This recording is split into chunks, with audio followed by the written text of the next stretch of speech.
Hello, aspirants, and welcome to the UPSC Analyzer.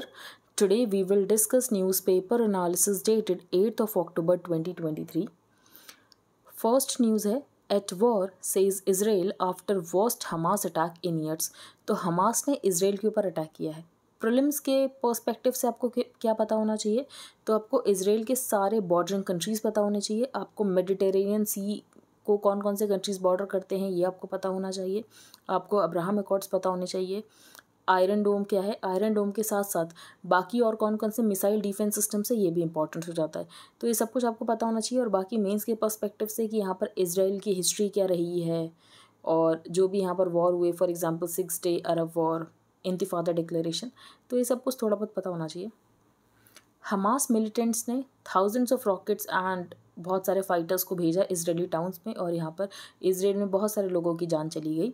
तो आपको Israel का मैप देखना है. इसराइल के मैप में आपको देखना है कि वेस्ट बैंक कहाँ पर है, गाज़ा स्ट्रिप कहाँ पर है और किस तरीके से एरिया डिवाइडेड है. ये आपको पता होना चाहिए. बहुत इंपॉर्टेंट हो जाता है कि वेस्ट बैंक कहाँ पर एरिया है, गाज़ा स्ट्रिप कहाँ पर है, जिसको गाज़ा पट्टी बोलते हैं, जहाँ पर हमास रहते हैं. मेनली हमास मिलिटेंट्स हैं और इनको टेररिस्ट की तरह भी रिकॉग्नाइज़ किया गया है. तो ये सब कुछ आपको पता होना चाहिए. अब्राहम अकॉर्ड्स क्या हैं? तो बेसिकली यहाँ पर जो अगर हम बात करें यूएसए के फॉर्मर प्रेसिडेंट डोनाल्ड ट्रंप, तो डोनाल्ड ट्रंप ने बेसिकली एक अकॉर्ड साइन कराए थे कि जो भी यहाँ पर अरब कंट्रीज़ हैं उनके साथ जो इसराइल की रिलेशंस उसको इम्प्रूव किया जाए, क्योंकि बेसिकली जो इसराइल है उसको अरब कंट्रीज़ रिकॉग्नाइज़ नहीं करते हैं. तो ये रिलेशंस इम्प्रूव करने का सिलसिला शुरू हो गया था अब्राहम अकॉर्ड से. और जो एफर्ट्स हैं, सबसे पहले हमने देखा कि एफर्ट्स किए गए कि यहाँ पर रिलेशंस इंप्रूव हो between Saudi Arabia and Israel. That held the promise of reshaping age old fault lines in the Middle east.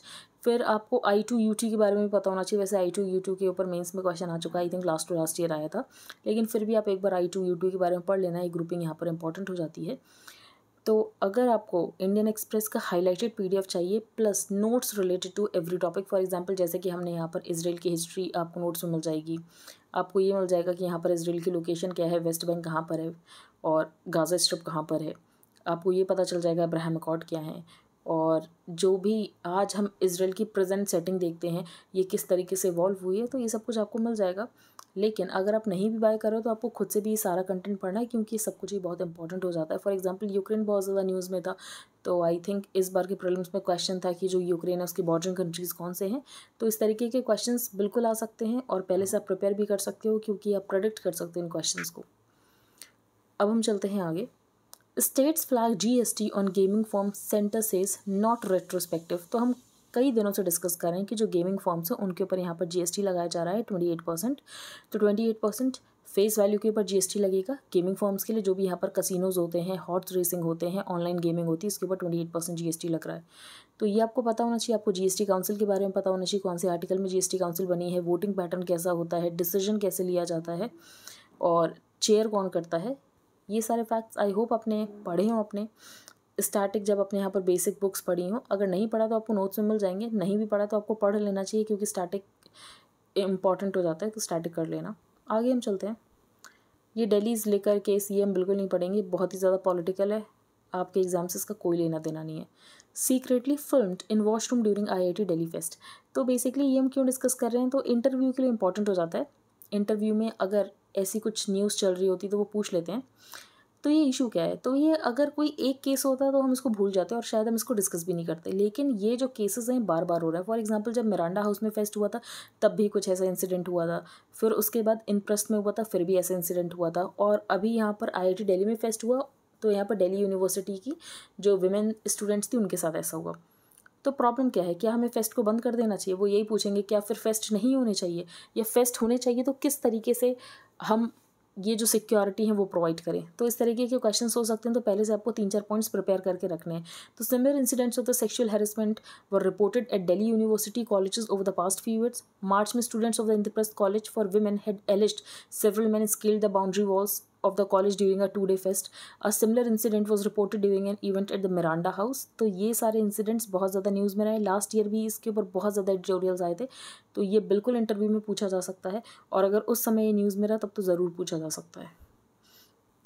आगे हम चलते हैं. Army looking at converting logistics units into TA units. तो TA क्या है, territorial army units. तो basically अगर हम आर्मी की बात करें तो आर्मी का ट्रांसफॉर्मेशन हो रहा है. तो आर्मी के ट्रांसफॉर्मेशन को लेकर बहुत सारी स्कीम्स भी लाई जा रही हैं। फॉर एग्जांपल अग्निपथ स्कीम को लेकर आया गया था, तो ये आपको पता होना चाहिए। बाकी यहाँ पर इंटीग्रेटेड फोर्सेस बनाए जा रहे हैं, तो ये आपको पता होना चाहिए कि जो यहाँ पर थिएटर कमांड्स बना रहे हैं, इंटीग्रेटेड थिएटर कमांड्स। फिर यहाँ पर बात चल रही है कि जो लॉजिस्टिक्स यूनिट हैं और जो यहाँ पर ट्रांसपोर्ट यूनिट है उनको यहाँ पर टेरिटोरियल आर्मी में कन्वर्ट कर देना चाहिए। अब इसका फ़ायदा क्या होगा, तो जो रेगुलर आर्मी है उनका काम अब नहीं बचेगा और जो टेरिटोरियल आर्मी है ये काफ़ी स्टैटिक ड्यूटीज़ कर लेंगी, जैसे कि यहाँ पर रोड की ओपनिंग करनी है या तो लाइन्स ऑफ कम्युनिकेशन को प्रोटेक्ट करना है, तो उसके लिए रेगुलर आर्मी की ज़रूरत नहीं होगी और जो टीए आर्मी है वही इसका काम देख लेगी। As part of the larger transformation of the army, several efforts are underway, including recruiting veterans with expertise in specific areas for its training institutions on the contractual basis। फिर यहाँ पर cross skilling चल रही है, technical फिर इसकी outsourcing हो रहा है, तो ये सब कुछ आपको पता होना चाहिए। आपको गोको मॉडल पता होना चाहिए कि गोको मॉडल क्या है, क्योंकि गोको मॉडल भी यहाँ पर आर्मी में चलता है। ठीक है, अगर आपने नहीं पढ़ा तो आप एक बार इकॉनमी का जब आप ट्रिपल पी पढ़ोगे, ट्रिपल पी तो इकॉनमी में टॉपिक ही है मेंस में, तो जब आप विजय केलकर कमेटी के बारे में पढ़ोगे तो आपको वहाँ पर बहुत सारे मॉडल्स मिलते हैं, तो आपको एक गोको मॉडल को पढ़ना है। अब हम चलते हैं आगे। India Sri Lanka ferry service set to begin from October 10। तो इंडिया श्रीलंका रिलेशंस में ये पॉइंट इंपॉर्टेंट हो जाता है, लेकिन ये आपके लास्ट में वन ऑफ द पॉइंट्स में होना चाहिए। फर्स्ट पॉइंट आप इसको मत लिख देना। तो India Sri Lanka ferry service set to begin from October 10। तो जो फेरी सर्विस है ये ऑपरेट करेगी between Nagapattinam in Tamil Nadu and Kankesanthurai in Jaffna Sri Lanka. और जो वेसल यूज़ किया जाएगा फेरी के लिए, इसका नाम है चेरिया पानी। तो ठीक है, आप यूज़ कर सकते हो बिल्कुल इंडिया श्रीलंका रिलेशंस में कि रिलेशंस को कैसे इंप्रूव किया जा रहा है। सिक्किम में फ्लैश फ्लड आई है, 3 दिन से हम डिस्कस कर रहे हैं, हमने सारे पॉइंट्स डिस्कस कर लिए। कौन सा डैम था, कौन सी लेक थी, तीस्ता के बारे में भी डिस्कस कर लिया है, ग्लेशियर्स मेल्ट हो रहे हैं ये भी डिस्कस कर लिया है। तो इतना ही है, उसके अलावा यहाँ पर कोई नई इन्फॉर्मेशन नहीं है। Meth seizures with Myanmar link put Mizoram cops on alert. तो बेसिकली आपको पता होना चाहिए जो म्यांमार है ये एक्चुअली यहाँ पर ट्राइंगल का पार्ट है, गोल्डन ट्राइंगल का पार्ट है। तो ड्रग ट्रेड इकॉनमी में म्यांमार का बहुत इंपॉर्टेंट रोल रहता है, और जिसकी वजह से अगर हम देखें मिज़ोरम, मणिपुर, तो वहाँ पर जो भी ड्रग ट्रेड इकॉनमी है वो म्यांमार की वजह से ही है, क्योंकि म्यांमार यहाँ पर गोल्डन ट्रायंगल का पार्ट है। गोल्डन ट्रायंगल में और कौन कौन से कंट्रीज़ आते हैं आप बताना, और इसके अलावा गोल्डन क्रिसेंट में कौन से कंट्रीज़ आते हैं ये भी बताना। ठीक है, तो ये दोनों वैसे भी इंपॉर्टेंट हो जाते हैं इंटरनल सिक्योरिटी के पर्पज़ से, क्योंकि गोल्डन ट्रायंगल और गोल्डन क्रिसेंट की बात करें तो इंडिया बेसिकली इन दोनों रीजन्स के बीच में सैंडविच हो रखा है। तो अगर हम बात करें तो मेथाम्फेटामाइन ये सीज की गई है मिज़ोरम से। To 2 massive seizures of the drug crystal methamphetamine in 2 successive days in Mizoram, both involving Myanmar nationals and with a combined worth of rupees 65 crore। ये सब इंपॉर्टेंट नहीं है, लेकिन ये गोल्डन ट्राइंगल और गोल्डन क्रिसेंट ये वाला पॉइंट इंपॉर्टेंट है। आज संडे का न्यूज़पेपर है, एडिटोरियल तो फिर ऐसे ही आते हैं। Gearing up for the battle, बिल्कुल पॉलिटिकल आर्टिकल के यहाँ, बिल्कुल पॉलिटिकल आर्टिकल की बेसिकली यहाँ पर इंडिया जो है, जो पॉलिटिकल अलायंस है अपोजिशन की जिसका नाम इंडिया है, और बीजेपी है, तो बीजेपी यहाँ पर क्या कर रही है, और जो इंडिया यहाँ पर ऑपोजिशन की अलायंस है ये यहाँ पर क्या कर रहा है। फिर नेक्स्ट है it's an election not war. तो यहाँ पर भी ये कहा गया है कि बेसिकली जो नेक्स्ट ईयर वो इलेक्शन है, कोई वॉर नहीं है, तो उस तरीके से क्यों सारी पार्टीज एक्ट करेंगी, ये यहाँ पर ऑथर का क्वेश्चन है। What the many Gandhi statues tell us about India, एक भी लाइन आपको इसमें इंपॉर्टेंट नहीं मिलेगी। फिर नेक्स्ट आर्टिकल यहाँ पर ग्लास सीलिंग के बारे में है। तो ग्लास सीलिंग ये इंपॉर्टेंट हो जाता है कि जो वेमेन है वो ग्लास सीलिंग को फेस करती हैं। बेसिकली एक सीलिंग है जिसकी वजह से वेमेन ऊपर नहीं जा पाती हैं, वो सीलिंग दिखती नहीं है पर एक्चुअली वो है। तो जब भी आप विमेन के बारे में लिख रहे हो तो आपको कुछ कीवर्ड्स तो लिखने ही लिखने हैं कि विमेन यहाँ पर ग्लास सीलिंग फेस करती हैं, ग्लास सीलिंग, ग्लास क्लिफ, इसके अलावा स्टिकी फ्लोर फिनोमिनन। तो ये 3-4 कीवर्ड्स तो आपको डालने ही डालने हैं। ठीक है, रीज़न क्या है, तो रीज़न वही है पेट्रियार्की, कल्चरल नोशन कि जो विमेन है इनके पास रैशनल डिसीजन मेकिंग नहीं होती है। विमेन यहाँ पर पिंक कॉलर जॉब्स को फेस करती हैं कि विमेन एक्चुअली आपको कुछ ही सेक्टर्स में दिखेंगी, और जो भी यहाँ पर हायर वेजेस वाली जॉब होती हैं उसमें आपको विमेन नहीं दिखेंगी, जबकि दूसरे साइड आपको फेमिनाइजेशन ऑफ एग्रीकल्चर दिखेगा, फेमिनाइजेशन ऑफ इनफॉर्मल वर्कफोर्स दिखेगा, लेकिन आपको एचआर की पोजीशन में, हाई पोजीशंस में विमेन ज़्यादा नहीं दिखती हैं। ठीक है, बाकी इस आर्टिकल में तो आपको एक लाइन इंपॉर्टेंट नहीं मिलेगी, माहिरा खान की इसमें शादी हो गई, ये सब के बारे में यहाँ पर बताया गया, बिल्कुल नहीं डिस्कस करेंगे हम। Israel and Palestine at war again. तो यहाँ पर आयरन डोम का जिक्र किया गया है। तो इसराइल के पास ये मिसाइल डिफेंस सिस्टम आयरन डोम, लेकिन बेसिकली इतने सारे रॉकेट्स छोड़े गए कि आयरन डोम भी सोच रहा था क्या करा जाए। ठीक है, तो जिसकी वजह से बहुत सारे लोगों की यहाँ पर जान चली गई है। असॉल्ट में bring chill to Israel Saudi ties. तो यहाँ पर इजराइल और सऊदी की टाइज इंप्रूव हो रही थी, लेकिन अब नहीं लगता इंप्रूव होगी जिस तरीके से यहाँ पर ऑल आउट वॉर डिक्लेयर हो रहा है। The assault on Israel is unfolding after weeks of rising Palestinian despair. और अब पैलेस्टीन के ऊपर अटैक कर रहा है Israel. Now the violence poses a threat to an effort by the Biden administration। तो बाइडेन एडमिनिस्ट्रेशन एक कोशिश कर रहा था कि जो सऊदी और इजराइल हैं इनके रिलेशंस यहाँ पर इंप्रूव हो जाएं। इजराइल्स टूरिज्म मिनिस्टर पहले इजरायली कैबिनेट मिनिस्टर बने थे जिन्होंने पब्लिक विजिट की थी to the Saudi Arabia. Saudi Arabia ने रिकॉग्नाइज नहीं किया है इसराइल को since it was founded in 1948 and until now had signaled that it would not even consider normalizing relations जब तक इसराइल जो है ये एग्री नहीं करता है कि एक पैलेस्टीनियन स्टेट भी होना चाहिए। तो बेसिकली जब तक इसराइल यहाँ पर 2 स्टेट फॉर्मूले के ऊपर नहीं करता है एग्री, तब तक यहाँ पर सऊदी अरेबिया जो है अपने टाइज को नॉर्मलाइज नहीं करेगा। अपेलिंग असॉल्ट सेज बाइडन और जर्मनी यूके ने इसराइल को सपोर्ट किया है, लेकिन ईरान ने यहाँ पर फाइटर्स को हेल किया है। तो सबके अपने पॉलिटिकल फ़ायदे हैं जिसकी वजह से सब उसके अकॉर्डिंग एक्ट कर रहे हैं। इकॉनमी पेज पर अगर हम बात करें तो inflation likely to ease below 4% target in next fiscal. तो बेसिकली जो आरबीआई गवर्नर उनका ये कहना है कि इन्फ्लेशन 4% आ सकता है अगर मॉनसून ठीक ठाक रहता है और कोई फर्दर पॉलिसी शॉक्स नहीं होते। लेकिन पॉलिसी शॉक एक तो हमें यही दिख रहा है कि यहाँ पर जो ऑल आउट वॉर हो सकती है between the Israel and the Palestine, तो एक तो यही हमें रीज़न दिख रहा है कि पॉलिसी शॉक्स हो सकते हैं, बिल्कुल हो सकते हैं। और रेपो रेट को तभी कट किया जाएगा जब इन्फ्लेशन यहाँ पर कंट्रोल में आ जाएगा। तो कल ही हमने डिस्कस किया था कि आरबीआई ने बोला कि रेपो रेट को हम अभी कट नहीं करने वाले हैं।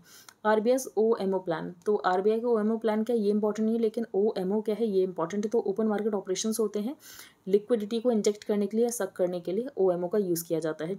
तो ओएमओ ओपन मार्केट ऑपरेशंस होते हैं लिक्विडिटी को एडजस्ट करने के लिए। फॉर एग्जांपल अगर मार्केट में बहुत ज़्यादा रुपए आ चुका है और मार्केट में इन्फ्लेशन है तो आरबीआई क्या करेगा, आरबीआई एक्चुअली मार्केट को सिक्योरिटीज़ बेचने लगेगा और रुपए को सक आउट कर लेगा। और सिमिलरली वाइस वर्सा दूसरी कंडीशन में अगर मार्केट में रुपए कम है तो क्या किया जाएगा, जो यहाँ पर सिक्योरिटीज़ उनको खरीदा जाएगा और मार्केट में पैसा डाला जाएगा। तो यही होता है OMO open market operations. In order to adjust the rupee liquidity conditions when the reserve bank feels कि एक्सेस लिक्विडिटी है तो ये गवर्नमेंट सिक्योरिटीज़ को सेल करेगा और जो रुपए लिक्विडिटी उसको यहाँ पर सक आउट कर लेगा। और बाकी दूसरी वही जो सिचुएशन मैंने आपको बताई कि अगर इंजेक्ट करने की ज़रूरत होगी तो क्या करेगा, इसको बोलते हैं ओपन मार्केट ऑपरेशंस, जो कि इंपॉर्टेंट हो जाता है, ये आपको पता होना चाहिए। स्पोर्ट्स पेज पर कोई न्यूज़ इंपॉर्टेंट नहीं है तो उसको हम डिस्कस नहीं करेंगे। बाकी विशाल भारद्वाज की एक मूवी है ये खुफिया, तो उसके बारे में इनका इंटरव्यू उसके बारे में इन्होंने बताया, जो कि एग्जाम के लिए तो बिल्कुल इंपॉर्टेंट नहीं है, ये भी हम डिस्कस नहीं करेंगे। यहाँ पर एक डिजीज़ का नाम है, एक रेयर कंडीशन का नाम है, ये हम डिस्कस कर लेते हैं, जिसका नाम है SSPE। इसकी फुल फॉर्म भी यहाँ पर दी हुई है, सब अक्यूट सेलुलराइजिंग पेनिनसेफेलाइटिस। ठीक है, पेनिनसेफेलाइटिस ये क्या है, तो ये एक न्यूरोलॉजिकल डिसऑर्डर है in children and young adults, जो कि उनके सेंट्रल नर्वस सिस्टम को अफेक्ट करता है और ब्रेन में इन्फ्लामेशन करता है। ये क्यों होता है, तो अगर मीजल्स वायरस जो इन्फेक्शन होता है अगर ये बच्चे को बहुत जल्दी हो जाता है और यहाँ पर एबनॉर्मल इम्यून रिएक्शन होता है मीजल्स को लेकर, जिसकी वजह से ये होता है। तो it results from a measles virus infection acquired earlier in life which can be either a reactivation of the virus or an abnormal immune reaction to it. तो आपको बस ये पता होना चाहिए कि ये क्या है, ये एक रेयर कंडीशन है, इसका नाम और इसके अंदर जो भी यहाँ पर 2-3 पॉइंट्स लिखे हैं कि न्यूरोलॉजिकल डिसऑर्डर होता है, इतना काफ़ी। बाकी यहाँ पर डॉक्टर्स का बताया गया है और 2-3 बच्चों की स्टोरीज लिखी हुई जो कि हमारी एग्जाम के लिए इंपॉर्टेंट नहीं है। तो आई होप सब कुछ आपको क्लियर हो गया हो। कोई भी आपका डाउट है तो आप टेलीग्राम ग्रुप पर पोस्ट कर सकते हो। रात में 10:30 बजे डाउट सेशन होता है जिसमें सारे डाउट्स को रिजॉल्व किया जाता है। बाकी अगर आपको PDF बाय करनी है along with the static notes तो आप बाय कर सकते हो। सारी डिटेल्स आपको comment section and description box में मिल जाएगी। आई होप आपको सब कुछ समझ आ गया हो। If you liked the analysis then please like share and subscribe. Thank you and have a nice day.